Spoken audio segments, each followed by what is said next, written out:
welcome back to another just-in-time entertainment video, and this one is HHN 22. 2012. Once you're inside, there is no way out. So, event overview for this one. Can you survive a nightmarish horde of walkers from AMC's The Walking Dead, aka my favorite show? How about the demented mind of Alice Cooper? A magic trick by Penn and Teller gone horrifically wrong, or the next dimension of terror in Silent Hill? There's only one way to find out. Experience the nation's premier Halloween event now in its 22nd year. So yeah, the slogan that year: once you're inside, there's no way out, and for a good cause. That is the slogan. Very good year. Yeah, and then pricing information for this event are as follow. A single night admission ticket was $88.99 plus tax. Your Rush of Fear pass all nights for first 3 weekends, $69.99 plus tax. Rush of Fear pass with express access all nights for the first 3 weekends was $179.99 plus tax. Your Frequent Fear pass was $81.99 plus tax. Your Frequent Fear Plus pass was $96.99 plus tax. Frequent Fear pass with express access $179.99 plus tax.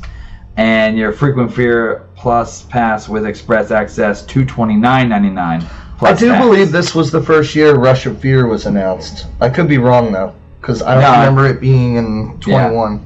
Yeah. You also had some Stay and Scream prices as well. So Stay and Scream Sunday through Thursday was $36.99 plus tax. Stay and Scream for Friday was $51.99 plus tax. And Stay and Scream Saturday was $66.99 plus tax. And I think this was the first for Stay and Scream too. No? Yeah, I believe so. I'm trying to remember now. It's been yeah, I think it was. I'm pretty sure it was. And Stay and Scream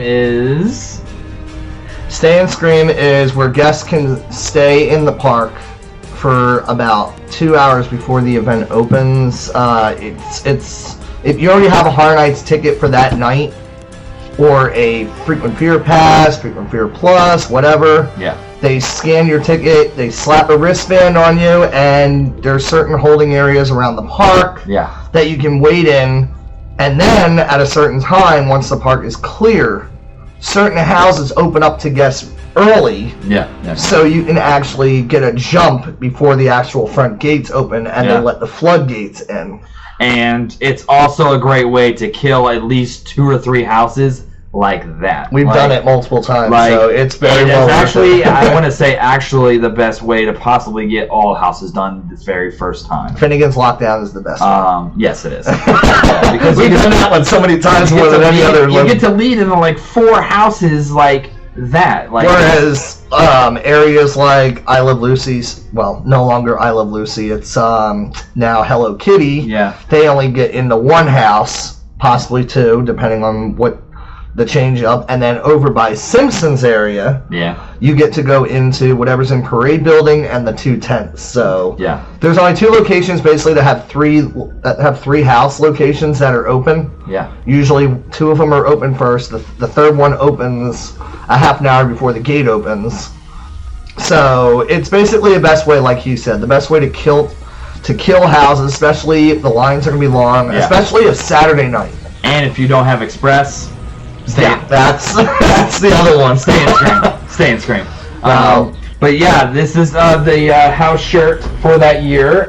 It's the event shirt. I'm wearing the house shirt. The very, very main shirt. And it was the start of the Walking Dead era. So I missed that. This was a really good year for me because, like I just remembered, I met 3 awesome friends that year, whose names I will not mention because I don't want them to know. I mean, but also, one of my best friends actually got me into the Frequent Fear Pass, because before I used to go to the event 1 time per year, so that would be it. But one of my best friends who I met, we actually became friends, and we're like, hey, let's go to Horror Nights one night together. Little did we know, me and her went to the event every single night together because I got the frequent fear with the Express, and we had the best time of our life. Yep. And that was the start of our good friendship. It was also the year, very special for me, I met my love, Kira. Yep. So I was actually first interacted with her at this very event for the very first time. So this event was actually huge. And this year's event 22 actually has a lot of milestones. There's been a lot of changes that have been made to the event. Mm-hmm. This was a new era of darkness, as they said, from 20. Mm-hmm. So we were going to see different progressions over the course of the years. Mm-hmm. And I have a few of them. This was actually the era of IPs. Now, as people know, IPs are intellectual properties which are signed and contracted to be used at the event. Mm-hmm. Now, before we may have had maybe 1 or 2 of these, maybe 3 at the most. But this specific year, I think it was, what was it, 5 IPs, 4 IPs? No, 5 at the most, because we had 7 houses this year. And 3 of them were originals, whereas the rest were intellectual properties. So the IP era reigned over. Also this year, the archway as you enter the park has seen changes. Before, we used to have this amazing video that would prepare you for what's coming. Not this time. This time they decorated the entire archway with posters of the IPs that we were going to see at the event, with just a medallion or a sign of what the name of the event was. There was no archway video. Yes, and hold that thought, because I'm going to put that clip in right now.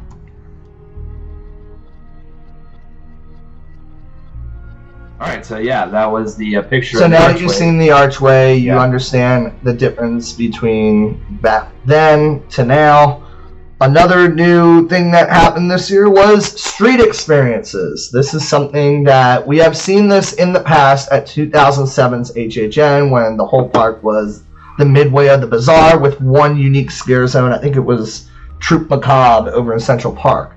But this time, the street experiences actually roamed the park. So they weren't all in just one location, like one static location like it was in 07.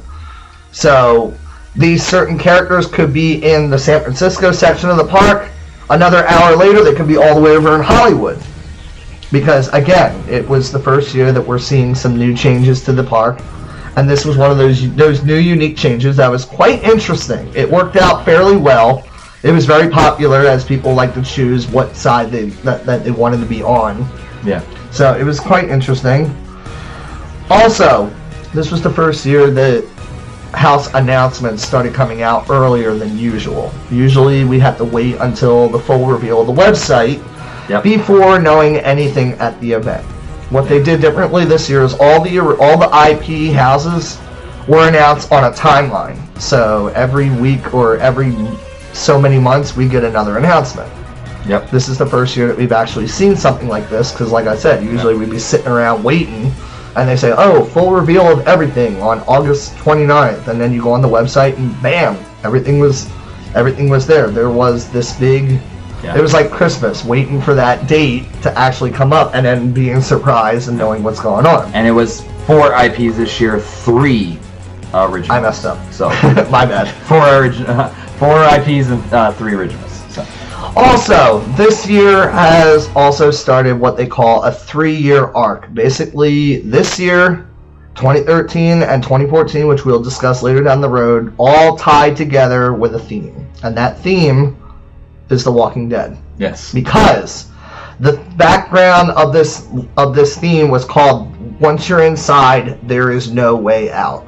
Yep. Which, if you've seen, it's at the end of season 1, when Rick and the group go into the CDC, Dr. Jenner tells him, once you're inside, there's no way out. These doors lock from the inside. Mm-hmm. So there's your title for this year's event, and we'll discuss the other 2 when we get to those videos. Yep. Also, house locations and relocations. We lost an attraction. Rest in peace, Jaws. Yep. We used to use the boathouse for a queue for a house. We used to actually have a house in its queue. I didn't. Not this year. That was the year that they started tearing it down, and they were getting ready to do Harry Potter, Diagon Alley. Yep. In the Universal Studios Park. Yep. Also, there was one house location that was in a different location than where it ended up becoming. Yep. It was Universal's House of Horrors. The original location they wanted to use was Soundstage 44, which was the old Murder, She Wrote / Hurricane Xenia building, which hasn't been used in 2004 when it was Horror Night Nightmares. The building was condemned and was immediately torn down to make room for Transformers The Ride. So that house location needed to find another location. The second rumored location was Soundstage 33, which is where all the media events take place and all that. Again, that location could not be used because, again, they use it for the media. So it ultimately moved back to the parade building, the original old parade building, which is still currently in use. And that was where it resided. So House of Horrors has been moved around multiple times before it actually found its home location in Parade Building. Nice. Also that year, a unique storyline was driven. During the construction of a new attraction, they came across an unmarked grave under the dirt and sand as they were digging. So they decided, okay, what could possibly go wrong? They opened up the crypt. Bad news. It spread evil around the entire park, and this ancient graveyard started rising up from the ground through the asphalt, causing tombstones and mausoleums to shoot up out of nowhere, and the entire park became a haunted cemetery. Yes. So the theme actually flowed very well with the construction of Transformers for them to actually write up a unique story that goes along with it. Mm-hmm. And also, one more final fact of this year, it was the use of new Universal technology. This was the first year that we had Universal Cinemax Spectacular, which replaced Universal Cinesphere Spectacular. It was a new show based on the 20 years, excuse me, I messed up, the 100 years of Universal, the past films and all that. So yeah. The creative team decided, hey, let's use this and see if we can create some horror shows. They weren't listed on the Mets because it was a test run to see the positives, the reviews, to see if people would actually stop and watch it. And it actually got some fairly positive reviews. Mm-hmm. But since then, it has not been used. So we're hoping that maybe in the near future, we might see this technology be reused. But yeah, those are just some milestones that this year broke. There's a few more, but I will wait until later on down this video to discuss them. Okay. So we are going to get ready to jump right into the houses. Okay. All right. Let's do it. Let's rock and roll. All right. So your first house for HHN 22, 2012, is going to be Alice Cooper, Welcome to My Nightmare. So here is a wallpaper for that house.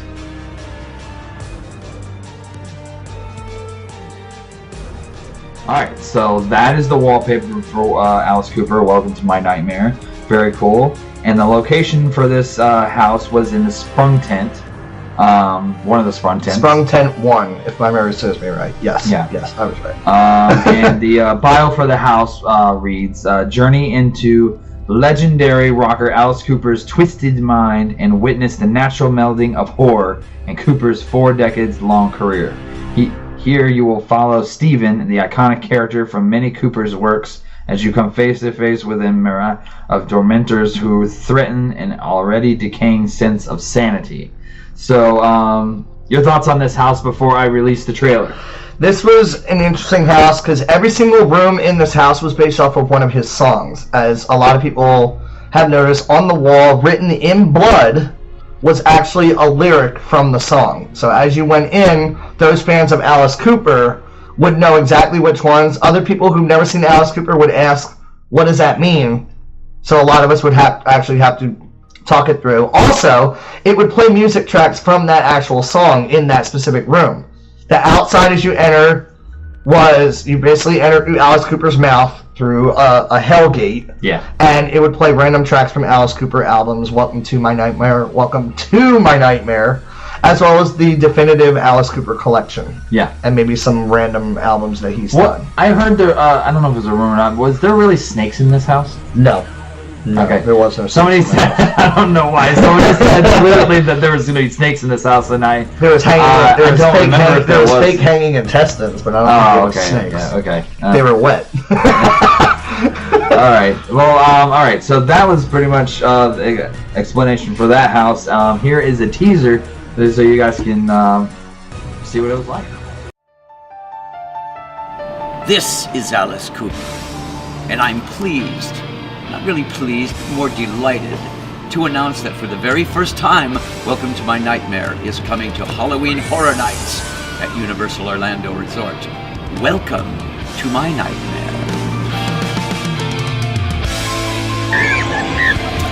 I think you're going to like it.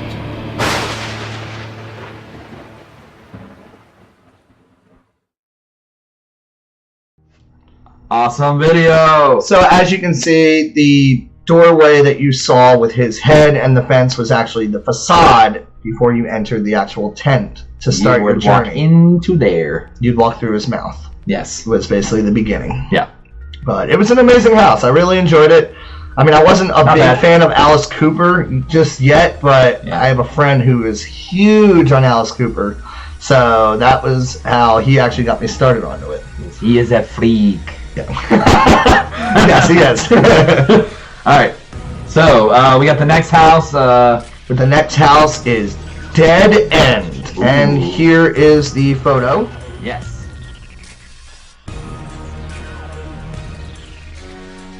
Alright. And this location was Soundstage 20. Yeah. The Soundstage houses were really interesting. I really liked the concept and design. So here's the bio. If enough people believe in something, perception can become reality. In Cary, Ohio, the perception was countless horrific acts had occurred in the old Hartford mansion. The reality was that the curse which befell the house was far worse than any story ever told. I like this house. Was an amazing house because it used a little bit of legendary truth from 2010 with some newer technology that we'd never seen. And you guys remember us talking about that in the 20 video.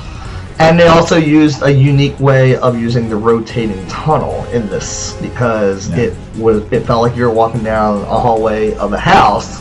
The lights go out, and all of a sudden the tunnel around you was spinning to make you feel like it was just going upside down. And then after you got out of that room, the entire house was upside down. So it was quite interesting to see that.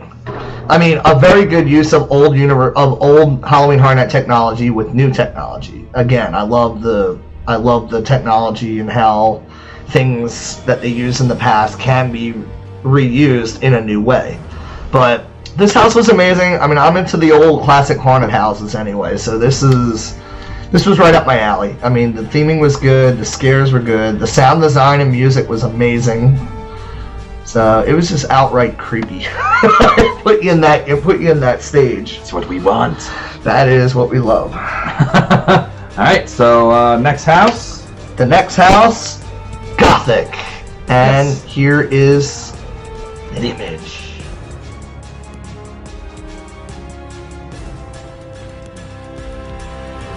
And the location was also Soundstage 20.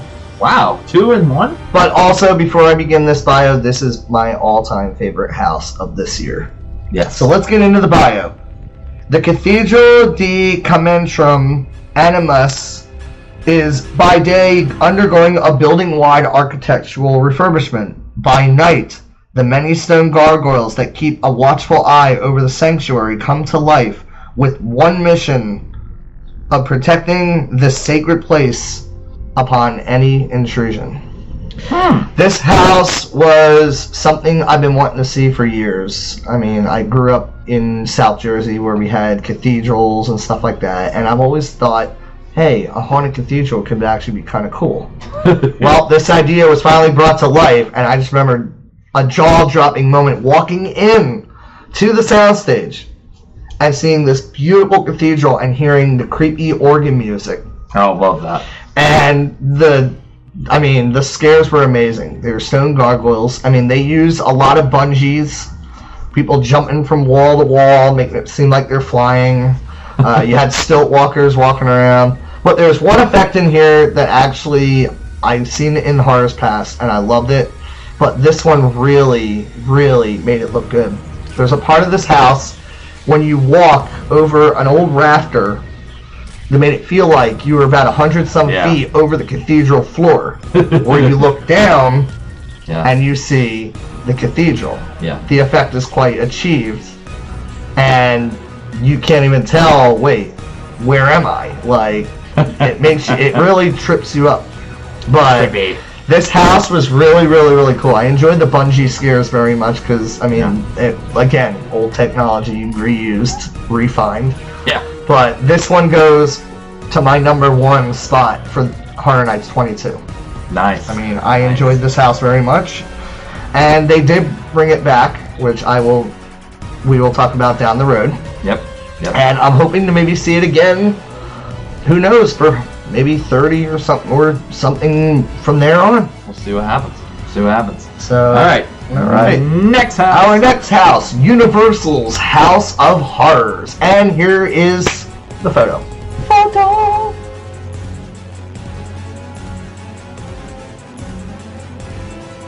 Alright, I liked this one a lot. And this location was in Parade Building. Like I said, the location was moved around multiple times before it found its home in the Parade Building. Yep. Here's the bio. There is no remake, no sequel. These are the original icons of fear in blinding black and white. In here, lightning slashes through the darkness to reveal terror's true faces. They've been waiting to take back what is theirs, and their time is now. The technology in this house has been used again from 2008, called Dead Exposure, the original Dead Exposure. This one, like, they used blacklight technology with bright fluorescent paint that border to create the scene, and every time it flashes, you see the outline of wherever you are. But this time, they actually implied it to the scare actors, so they could be standing still, and then when the lights go out and they come back on, they could be right in front of you, and it really threw you. I mean, it had scenes from all of the horror of Universal, Dracula, Wolfman, Frankenstein, the Creature from the Black Lagoon, and then of course the finale room was a bunch of film reels. Yeah. From every film, and all the monsters were in there closing in on you, and there's only one way out. Yeah. And it was just amazing technology. I love Dead Exposure from 2008. Yeah. So this kind of really, and a little fun fact was in this room, in this house, the doors that you would see as you entered the first room were actually taken from Silver Screams in 2009. Because I recognize the frames. Yep. So it kind of had that this first room had the Silver Screams feel, because there was an audio track talking about what movies that they were playing at the theater, and then you step into the screen, and bam, you're stuck in horror. But I think this was also the year that Universal's horror movies were celebrating an anniversary. I believe it was their 75 years. Because this year, I think they're celebrating, this year is the 100 years of the Dark Universe.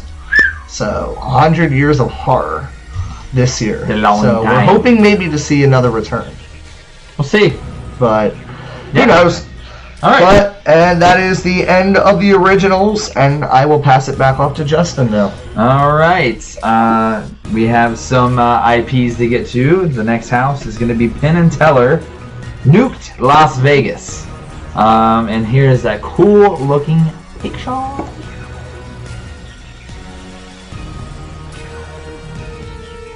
Alright, so yeah, very cool looking wallpaper for that house, and big fan of Penn and Teller. They're awesome. They're really nice guys. They're awesome guys. Never got to meet them. Well, I can just tell by watching them. They're really cool. But This location was in one of the sprung tents. Sprung tent number 2, right behind Alice Cooper. Yeah. So, the bio for this reads, World re-owned magicians Penn and Teller have accidentally nuked Las Vegas, but don't worry. It's nothing a fresh coat of paint and a truckload of BS can't fix. Come on down to Vegas where all the glitters isn't gold, and in fact probably has fatal levels of radioactivity. Your thoughts on this house, sir? This house was unique. A lot of neon black light technology, and it was also the 3D house that year. Yay! So what better way than to mess with your head by using bright colors and 3D glasses? So yeah, before you walked into the houses, for the 3D houses, they give you your pair of 3D glasses. The one thing I remember is before walking into the house, there was a guy out front. It was a guy in a radioactive suit throwing up nuclear waste. So it was bright green, and all you hear is bleh! So it looked like he was throwing up the radioactivity, which is actually kind of cool. Yeah. Right? It was like, okay, it set you up.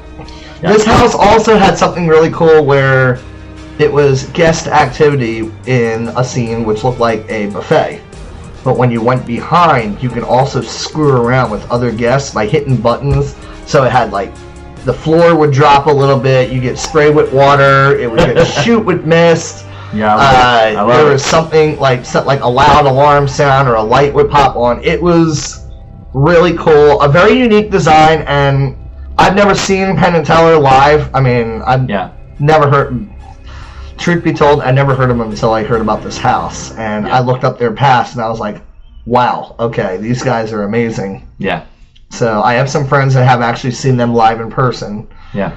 And little fun fact, they were actually, certain nights of the year, they actually came to the house and actually started in the house. So they were actually jumping out and scaring people, and some guests didn't even know it was really them until the end of the night. When they're leaving, they're like, "Oh my God, they were here." No, it's a fun house. I like it.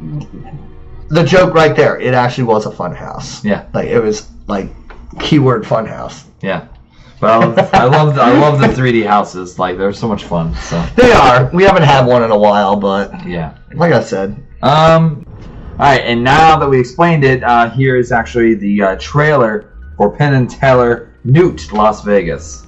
Here we go.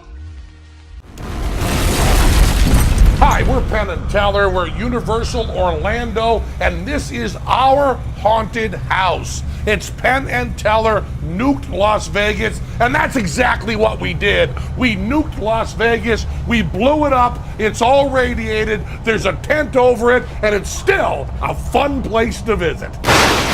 This is the gambling room, or as they call it in Vegas, the gaming room. Here's where you are going to gamble with a, shall we say, very, very odd, very mutated, very radiated show woman.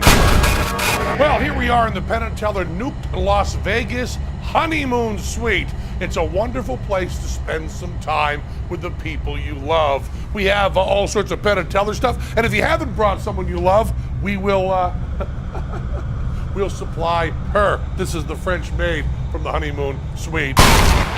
This is kind of sentimental because it's an exact copy of our backstage at the Rio in real Las Vegas. We have birds with shiny eyes all over the place, all sorts of wonderful things. That's a pretty good one, isn't it, right there? I like this one, the bride and groom together. Here we are in the wedding chapel. Ooh, I hope Elvis doesn't show up. I mean, this room is supposed to be something like a buffet and really gross and terrible, but seems like a regular buffet to us. This is my favorite part, because this is where the guests themselves get to monkey with the other guests. Like I get the floor button here. When I push this, it makes the whole floor vibrate. And when I come over here and push this, it makes a little jet of air squirt out. I love that one. And then we got the water jet right over here that you can just hit whenever you want. I love this. This is the last room of the maze at Universal Orlando, the Penn and Teller Nuked Las Vegas. Penn and Teller Nuked Las Vegas. Penn and Teller. And sometimes in this room, you'll get to meet very special guests in Penn and Teller, nuked Las Vegas.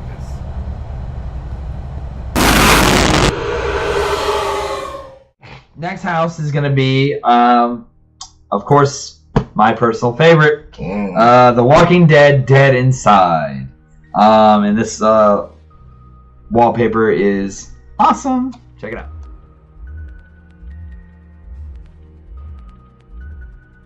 Alright, so awesome looking wallpaper, and me being a huge Walking Dead fan, it's my favorite show of all time.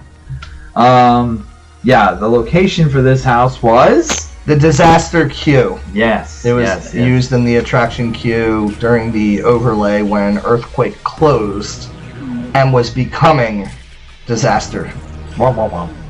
And the bio for my favorite house this year is there is strength in numbers, and you must band together to make it through many of the iconic settings made famous by their critically acclaimed AMC hit television series, The Walking Dead. As the city is crawling with hordes of walkers, the issue of you becoming one of them is not a question or if, but when. So, run. Alright, so what did you think of this one?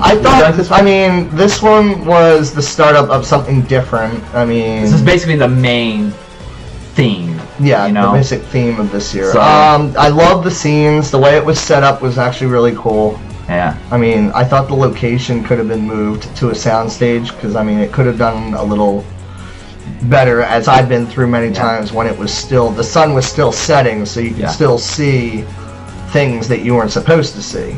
Yeah. So it kind of ruined it a little bit. But as far as the scares themselves were really good. The makeup was very well done because they actually had the makeup artist from The Walking Dead actually come in and actually supervise the makeup while it was being implemented to the characters. And also this house, we'll discuss this area later down the road, but this house actually dumps you out in the middle of a horde.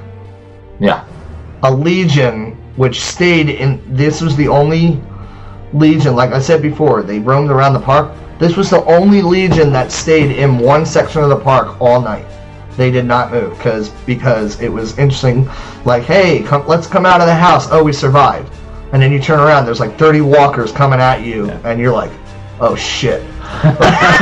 It's like, uh-oh. Like, what's going to happen now? So very cool. I love, this is actually I started watching Walking Dead in, I think, I started watching Walking Dead in it was 2012, because it came out in 2011. The first season, and then I started watching. I got so enthused by it thanks to a friend of mine, and then season 2 just finished. So I bought season 2, and then season 3 was beginning. So I started watching it on TV when season 3 actually started its initial run. So I got caught up by buying the first 2 seasons on Blu-ray. It started with the first season because the second season didn't come out for another 2 weeks. Then I got the second season. And I slowly became a fan of it. I still am. I feel like the show now, to me it was better back then because a lot of the characters that we really miss are gone now. It's kind of sad. Spoiler alert. Oops. But no, it's a good show, and the house itself, for its first time, it actually did fairly well. It's just I wish the location was a little different. And yeah, like I said, this was my favorite house out of the whole event because I'm a huge fan of the show, and one of my favorite things is when you're able to come face to face around that walker and you hear the sound, The sound effects in the house were actually kind of unique. I love that sound of a walker. Like, it's just so cool. It's it doesn't really bother your throat as much unless you drink something liquidy. Because then it soothes it. All right, but that was my favorite house. So Walking Dead. All right, and now that we've explained the Walking Dead house, here is Greg Nicotero actually talking about it and basically announcing the Walking Dead house. The Walking Dead house, yeah. So yeah. Do it.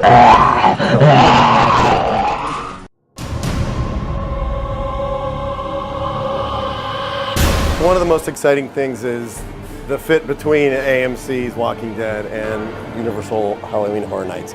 It's just such a great fit, you know, giving fans the opportunity to experience the show live. You know, I live it every day because I get to work on the show, but it's giving audience members and fans and participants the ability to actually walk into the set and walk into the show. We're gonna go check out a little preview of the attraction. Come on, come. This is so creepy. Pretty cool. Oh, I love this. Oh, it's Merle's hand. Bunny slippers from the little girl in episode 1. Look, there's Rick's bag. It's all his guns. Oh, Dell's RV. Herschel's barn. It's fun to see which moments they picked. They're all iconic moments from the show. So it's going to be really exciting.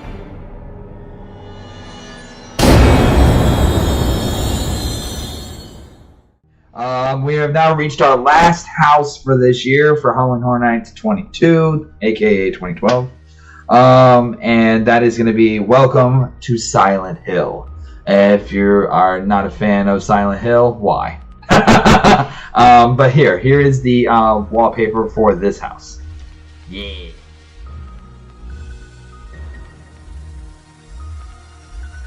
So there is the wicked cool wallpaper for this house. And yeah, this location for this house was in Soundstage 22. And the bio reads, in the eerie and desolate town of Silent Hill, ash falls from the sky and the physical laws of nature no longer apply. If you dare to venture into this alternate dimension, there is only one law of nature which you must concern yourself: survival. So, and this was what? This was our first year, another milestone. I forgot to mention this, Yeah. I just remembered. Yeah. This is the first year that we did a video game as a house, because Silent Hill has been very well known. I played it. It's pretty weird. Yeah. Because I used to play like games like Resident Evil and all that stuff like that. But this one was actually kind of the same feeling. Yeah. And when I heard they were doing a house on it, I thought, how is this going to work? How are they going to pull it off? How are they going to pull it off? Well, they sold it very well. It did good, man. I mean, from walking into the soundstage Pyramid and head. having gray suds Yeah. fall from the ceiling, and the whole place smells like a burning town. Yeah, it's... And hearing that the one sound effect in that house that still sends chills down my back is that siren Yeah. that goes off, because everybody will recognize that siren and immediately be like, Silent Hill, the game. A lot of the sound effects in the house were borrowed from the game, as well as created design. But the characters themselves, it was crazy. Like, going through the bathroom and smelling some crap. To the end where you run in the Pyramid Head, which was the iconic badass bad guy from the game. Yeah. I mean, it was quite intriguing. The music, again, was from the score, was from the game. But, I mean, like I said, again, a new era of darkness, and this would be another milestone. I can't believe I overlooked it. Yeah. But hey, I mean, when you go to Horror Nights, when you go to HHN for so many years, you sometimes forget until you go back and look at the past and be like, oh, I remember it. So, actually, on that topic, this year will actually be my 15th Halloween Horror Nights going in a row. I started in 2004, and we're up to 2019, so this is actually 15 years for me. So I can't believe it. 15 years of true horror fans. It's going to be 13 for me. Uh-oh. That's not good. That's an unlucky number. He's not going to survive. He won't survive 29. Oh, well. But, yeah. So, yeah. And now with all that talk about Silent Hill, we have the wonderful trailer that was released when they announced Silent Hill. Enjoy. the video game is real. Here's a lullaby to close your eyes. Goodbye. It was always you that I despised.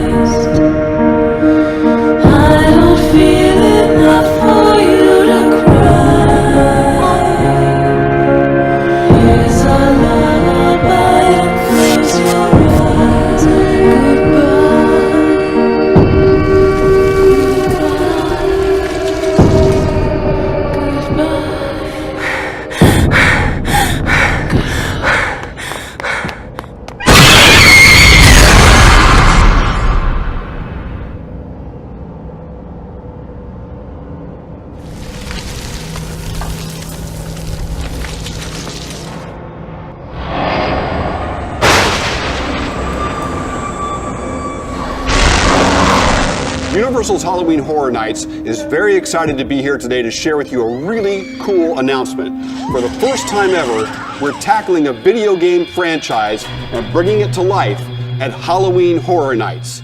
Silent Hill comes to life in its most terrifying live form. John, tell them all about it. Well, as designers of Halloween Horror Nights, we're thrilled with this partnership because we have the world of Silent Hill to bring to life. Fog World, Otherworld, Pyramid Head, the nurses, all of the incredible characters and environments that the fans of Silent Hill, whether it's a video game or a movie, have grown to love. We're bringing them to life, and now you're going to experience it at Halloween Horror Nights. And nobody does it like Universal Studios Hollywood and Universal Orlando Resort, the home of horror.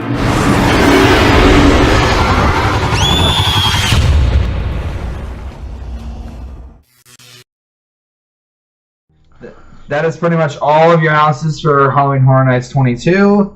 And now we get to the AKA street experiences. Yes. Not scare zones. Nope, not scare zones. Street They have it experiences. listed as scare zones. So basically it says here, as you make your way through the dark and sinister streets, beware someone is watching your every move. The legions of horror have ripped and clawed their way out of the ground from an ancient bearded cemetery. Long kept secret, they'll move silently throughout the night, never staying in one place too long. Don't bother trying to avoid them. They will get you. So, yeah. Basically, each legion is resurrected from a certain group, which I will discuss right now, called the Iniquitous. Yeah. Rooted in evil, these are patrons of death, and were the first to rise from the cemetery. They've summoned the Dark Legions to join them in a night of carnage as they feast upon the living. Yeah. So, these Iniquities, as they look like skeletal Reaper figures, actually were the ones that resurrected the 6 legions, 5 that were known, the 6th one being irrelevant to the event, which was the Walkers, which we'll discuss. Yep. And, yeah. But it's quite interesting. Like I said, this was the first year that we've seen. I mean, they've talked about roaming hordes in the past, but roaming hordes usually stay in one spot of the park. Not these guys. These guys, about 5 of them, rotated around the park, while 1 stayed in one location because of the house, which is The Walking Dead. Yeah. I mean, it would only see fit. Oh, I'm sorry.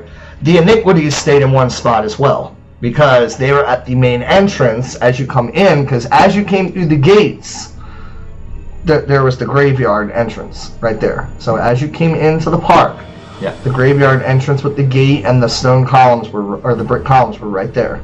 Yep. And that was where the Iniquitous usually stayed. Some nights you would find them roaming around the parks, but not all the time. Usually at the front, they were up there for photo ops and all that crazy stuff.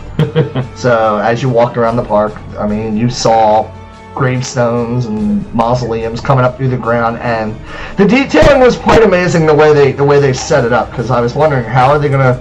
That's gonna be a lot of theming if they're gonna do a cemetery around the park. But it was actually, I kind of expected a little more with the stones, like as you, even in areas where there weren't characters, I was really hoping to see more like stones and stuff, like piles of stones and piles of like rocks and just other stuff. But hey, I mean, it was a great idea. I loved it, and I'm a huge fan of horror, so I go with it. I love it. Alright, so there are how many legions altogether before we talk about them? There are 6 total. 5 of which are unique, and 1 of which is irrelevant. Alright, so let's get down to talking about each of those legions.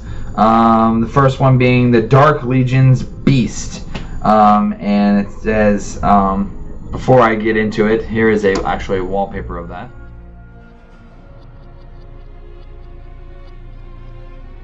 Alright, and that was the wallpaper for Beast, the Legion, so here's the bio. The Iniquitous have commanded these grotesque predators to hunt you down. Silently they'll stalk you all night long until they have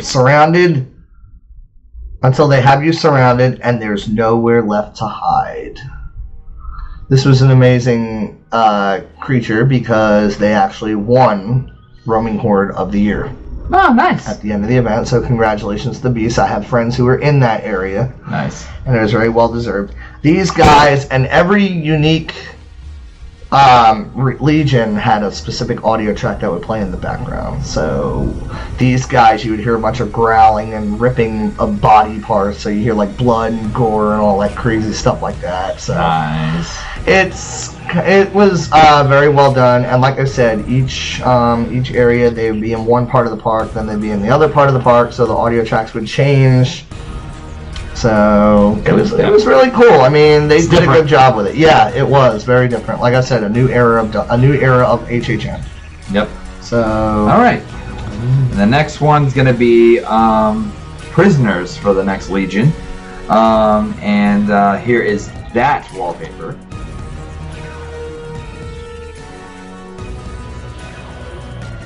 And that was the wallpaper for Legion prisoners, and the bio is: at a brutal women's prison, fire scorched the inmates alive, and their charred convicts were trapped between life and death until now. The Inuits have released them, and they're going to kill everyone in their path. Their chainsaws are churning, and they're coming for you. Again, another groundbreaker, because usually we'd see mostly guys running around as chainsaws. This was actually the first year that we saw all women chainsaws. Yeah. And these guys were crazy. It was awesome. I had two friends that cornered a guest inside of Mel's Diner. Like, the girl ran in there to recover, and my best friend sitting there yelling at her, "You got 10 seconds to get the hell out here, or I'm coming in there after you."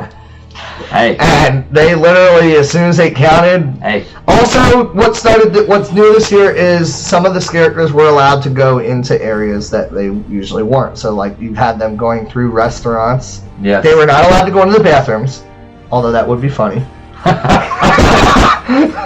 But no, they were allowed to go in the souvenir shops. They were allowed to go into the restaurants and just terrorize the heck out of people. Usually they'd stand. I remember eating dinner one night with one of my friends at Mel's, and one of the chainsaw people who we knew came up against the window and was sitting there making faces at us, and then she turned around and scared some girl, and I thought the girl literally tripped over the curb. So it was kind of funny at the same time.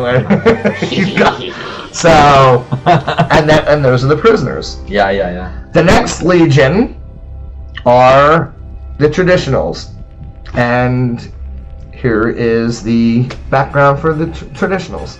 Yeah.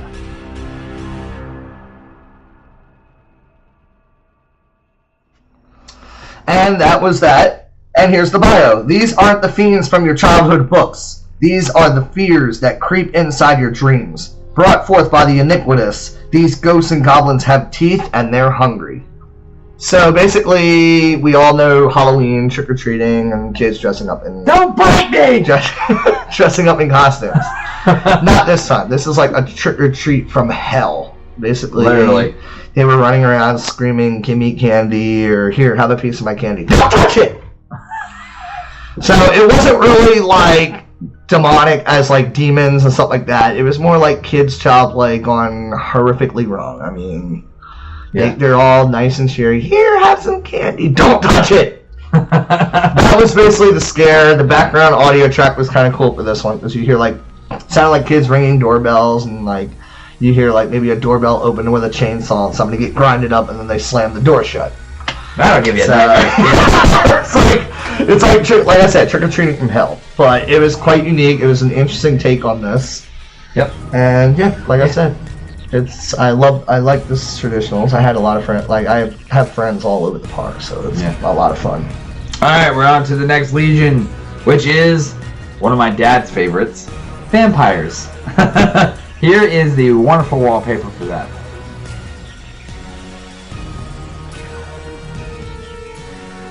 All right, so that is the wallpaper for the Dark Legion's vampires. And the bio reads, "Summoned by the Inquest, the creatures of the night are here to quench their undying thirst. They lurk in the shadows, listening for fresh blood pulsing inside your living veins." Yummy. All right, so yeah, these guys were quite terrifying. I had a friend in the zone who did very well. The audio track. The audio track for this was basically you'd hear a bunch of screams and you would hear a bunch of blood and gore being ripped apart, and you'd hear people getting bitten. You'd hear the monsters roar. You'd hear them roaring and flapping their wings. So it was kind of one of those things where it's like Dracula basically gone horrifically wrong. Yeah. But yeah, what do I hear? You hear vampires coming to suck your blood. Oh, it's raining. It's raining. So, that's what I hear. So yeah, let's go ahead now and get into the next Legion. My favorite. This is gonna be his Legion, the Walkers. Dark Legion Walkers. And here is. Oh, we don't have one. Oh yeah, that's right. I almost said it. So we will post this. We have a wallpaper that actually includes this, but we couldn't find the actual image that they use. So here is the wallpaper with all of the Legions. The Walkers one that you're looking for is a green hand doing this. Yeah. So there it is. There it is. All right. And as you saw, the green banner is the one that you are looking for, the green banner with the white hand. The bio basically describes that the Walkers were listed on the Horror Nights page along with the banner, but then later removed and never returned. People wondered why. Well, I mean, they were never really 100% a Legion. Technically, they were resurrected, which is kind of strange the way the story runs. Yeah. And then, however, they did state that that this area was located at the exit of the Walking Dead Dead Inside house and were not a roaming horde. So therefore, this one specific horde was stuck in San Francisco. Yeah. So as you came out of the Walking Dead house, as I mentioned in the Walking Dead house bio, when you came through and exited the house, that's where you came into the zombies. I remember this one memory that I have walking out of a Walking Dead house.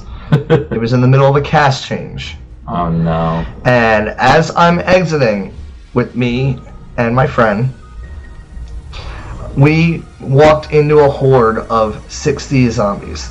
There was the 20 zombies coming in to take your locations in the house, plus the other however many were in the scare zone, and they were all in a line as you exited the house. And my first initial reaction looking at my best friend was like, oh crap, are we really going to have to go through this? You're dead. And the unique thing was, while we were getting ready to go through this, the Walking Dead theme on throughout the park speakers in that area started playing. So it kind of felt like we were literally living an episode of The Walking Dead. So it's like, oh, we made it out of the house, and you turn around, it's like, crap, what are we gonna do? So another thing I'd like to mention also is if you notice in that image, there's another banner that's white with a white figure. That was another unreleased banner. It was the Iniquities. It was the icons of Legions of Horror. These were the guys that dug up the Legions. These were the graveyard Grim Reapers. These were the badasses. The badasses of the main event. These guys, if you were to look at it, I'd say these guys were the icon or the mascot of this year's event, because it says that the Iniquities were the ones that resurrected the Dark Legion. So I would consider them the icons of HHN 22, because they are the ones that resurrected all the other mascots like the Legion. So what better way to look at it than that? But yeah, it says that the Walkers were never really a Legion, but technically they were. I mean, there's so many different stories, but we'll never know because this event is now in the past. So, and Justin will continue with the next Legion. All right. And the last Legion is going to be the Warriors.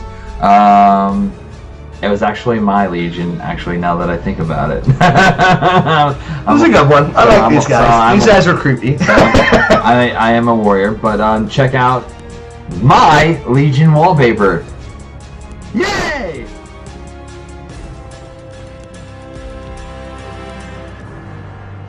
Alright, so there's my wallpaper for Legion's warriors.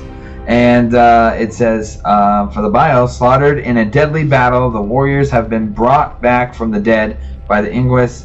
Seeking their bloodthirsty revenge, they move under a cloak of darkness, so beware. That's not a breeze on the back of your neck. These guys were vicious, and the background audio track was a bunch of sword fighting and people getting sliced up. Whoa. Actually, there's a unique story with this one. I wish my friend was here so she can also explain this story, but this is a fun one. Yeah. We were coming out of, I believe it was Alice Cooper. No, House of Horrors. We were coming out of House of Horrors, and we were discussing where we wanted to eat that night, and as my friend, who was not paying attention behind her, did not see the warrior hiding in the bushes. We were both too busy discussing what we wanted to eat, that when she turned around, the warrior jumped right in front of us, made her jump into my arms, and then we both ran full force towards E.T.'s adventure to escape them. That was probably the scariest, that was a good jump scare. Yeah. And I think the one that did the jump scare was my best friend, so kudos to you if you're watching this right now, because that was a really good scare. It had both of us jumping and running, and I've never gotten jumped that bad at HHN until that time. Yay! That was a really good, that year, that was a really good scare, because, he was just getting everybody. He would duck down behind the bushes, because he would blend in, because of course it looks like they're topless. Yeah. And they're just hiding up a thing with the sword, and he jumped out, and they're just jumping out. And you just had no reaction but just God damn, you son of a gun. But it was the best reaction I've had in HHN that year. That was a really funny, and like I said, I wish she was here to tell you more about the story, because she was the one that freaked out more. She was the one that freaked out more than I did. I just did that, oh god damn it, you got me.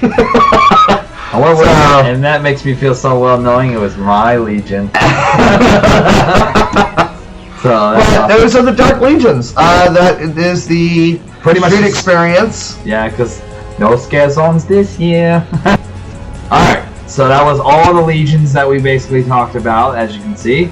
But we have a special surprise for you guys. Take it away. We have a video of one of the street designers talking about each Legion as they are throughout the park. So, roll that clip. I'm excited. Hi, I'm Laura Wallace, show director for Halloween Horror Nights here at Universal Orlando.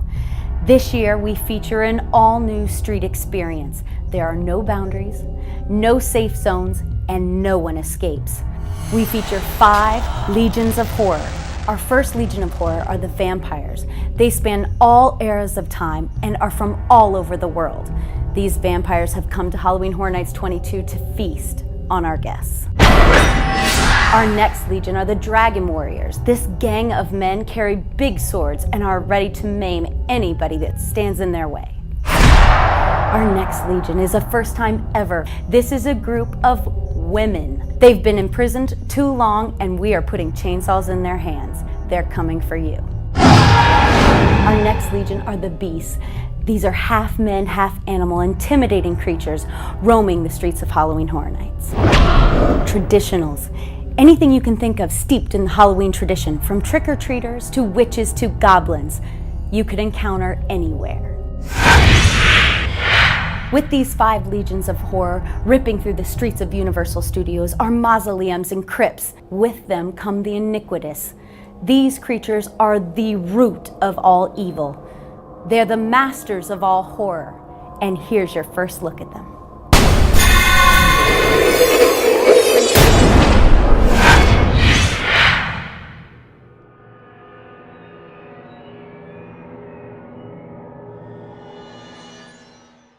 And now we are going to jump into the shows. And there were only 2 this year. Yep. The first one I'm going to read off is 20 Penny Circus, fully exposed. And here is the image for that one.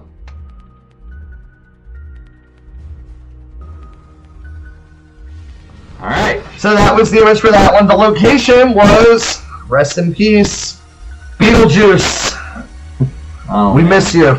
I'm sad now. So here's the bio. The 20 Penny Circus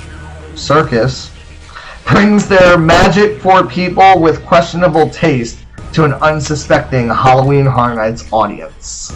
This was amazing. I saw the show one time because I wasn't really a huge fan of the circus stuff, but these guys were outright crazy, walking around on broken glass, hammering nails into their faces, and actually we have a friend who is in that show who I will not name, but she is currently a good friend of ours at Universal, and she still to this day plays icons at Halloween Horror Nights. Yeah. So, but it was an amazing show. Like I said, I only seen it once, so I don't really know. I don't remember much of it, but like I said, my main go-to show is the one that Justin's gonna read up right now. Excellent! And if that didn't give away, you're not a fan. And that is gonna be Bill and Ted's Excellent Halloween Adventure. Here is the wonderful wallpaper that is pretty much the same every year.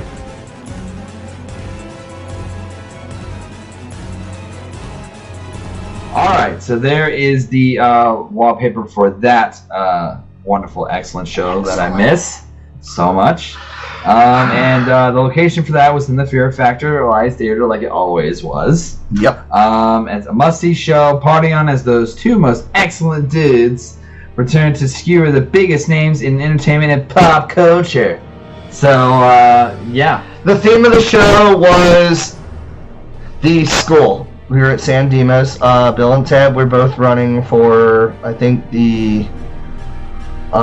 they're like president of the school. They were trying to see who can get more votes for each person, and then the principal was trying to shut them down. There was a lot of sad moments in this show because they also paid respect to a classic attraction that is no longer there, Jaws.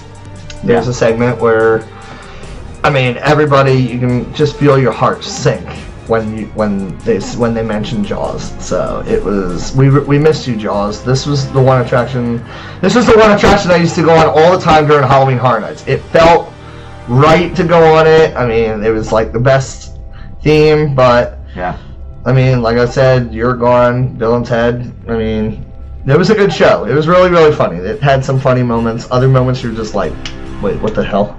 Like, what was that? This was also the year that they had the good scare in the beginning of the show where they played a song, and usually you'd hear loud fireworks at the end of the show or halfway through. This one was right in the beginning, during the middle of a show song, and they mentioned loud pyro and explosions and some offensive words. You've been warned, and there's like 2 seconds of nothing, and then like you're just like, oh, okay, I didn't expect that. And it was so loud that everybody sitting in the theater, if you don't like loud noises, this would make you jump out of your seat. And I just remember me not liking loud noises, so whenever I knew it was coming up, watching the show over and over, I would go like this and be ready. So when that explosion went off, I'm like, okay. But yeah, no, the show was San Dimas High School, which is really cool. Yeah. But it was a good show. Like I said, every year that they do Bill and Ted, it was so much fun. It had you laughing. I mean, it was the best show to go to at night, especially if you're getting the shit scared out of you all night long. It's a place to just go relax and have fun. You can laugh your ass off at the end of the night. It really was a must-see show for sure. It is. All right, I'm not gonna keep you guys waiting any longer. Now we got a few treats for you. This is actually the commercial for Halloween Horror Nights 22. You saw a little bit of a teaser of it at the beginning of this video, but here's the whole thing now. So enjoy.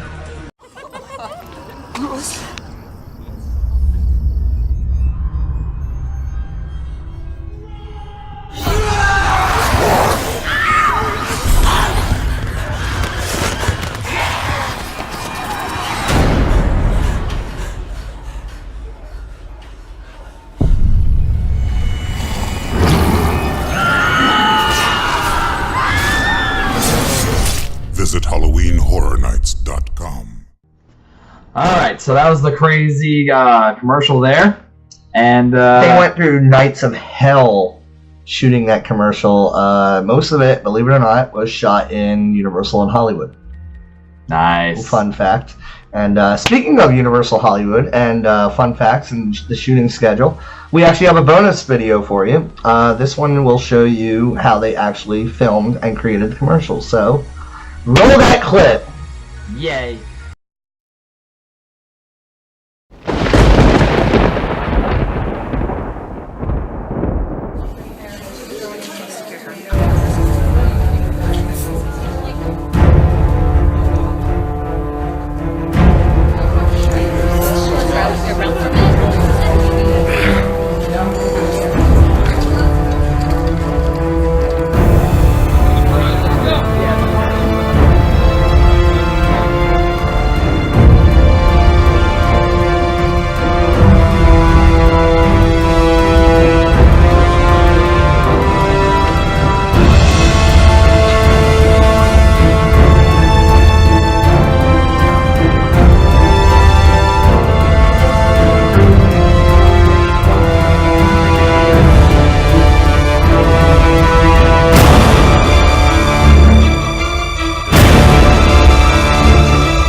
Okay. So that was a little behind the scenes of the commercial shooting.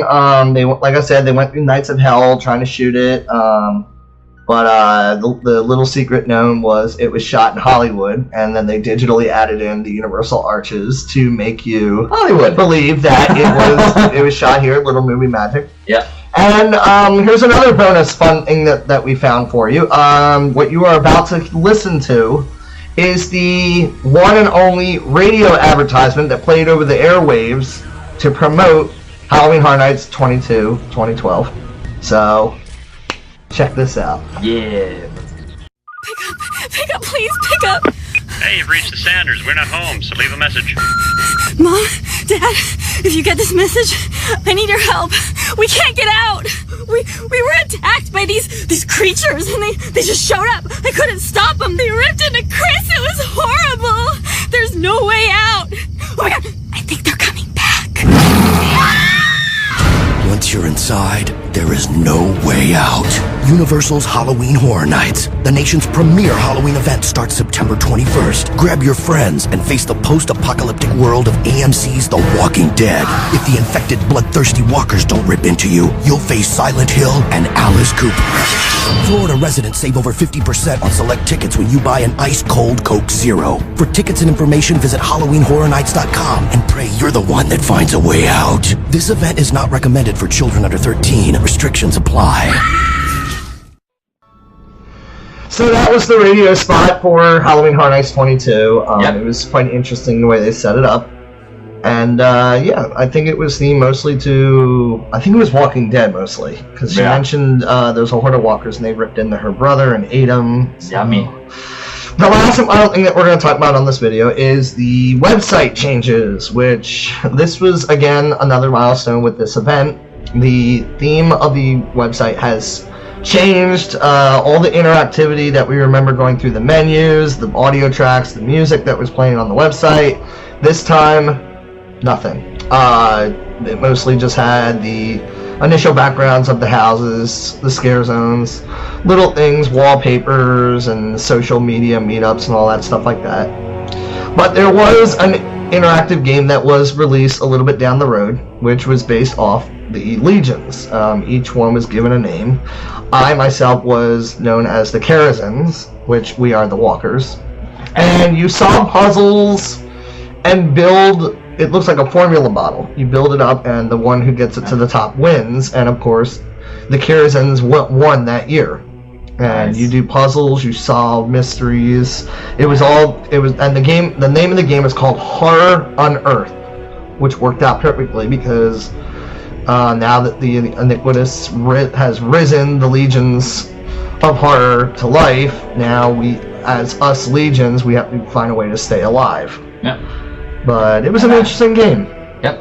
I played it very much. I know a lot of my friends loved it. Yeah. As you know, I was the Warriors. Well, no, the website has changed over the years, and as you will see in the upcoming videos, again, the website's stayed this way for quite a while. Then it kind of went back to transition, but still the same. Yep. All right. Okay, so real quick, here is the photo for the interactive game. Yep. Hope you enjoy it.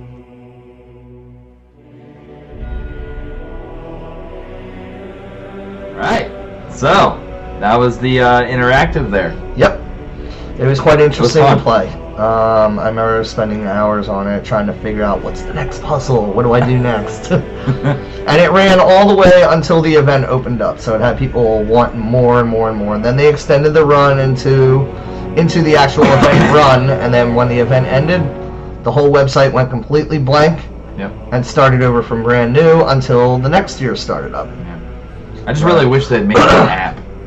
You know? It would be interesting to see. Yeah, I mean, because I know if you go to the park, the app, the Universal app, was actually, that was one of the new features that showed up that year too. It was the Universal app, and if you went on there, it told you the wait times for all the houses, the show times for the shows, and all that crazy jazz. It talks about each house, much like we did here. Same thing in conjunction to the app, but I know the Wi-Fi was a little jumpy that year because we're still running an old Wi-Fi system. Now we're more upgraded. Yep.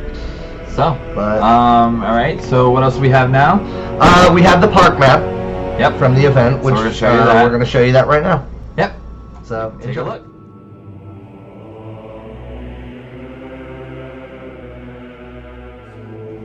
Alright, so that was the park map showing you where all the houses were and street experiences, not scare zones, as well as shows. So that is pretty much it, guys. That is Halloween Horror Nights 22. I know it was a lot of information. It's probably the longest one we've done yet. It was a huge year, and they're only going to get bigger. Yeah. So, yeah. Moving forward.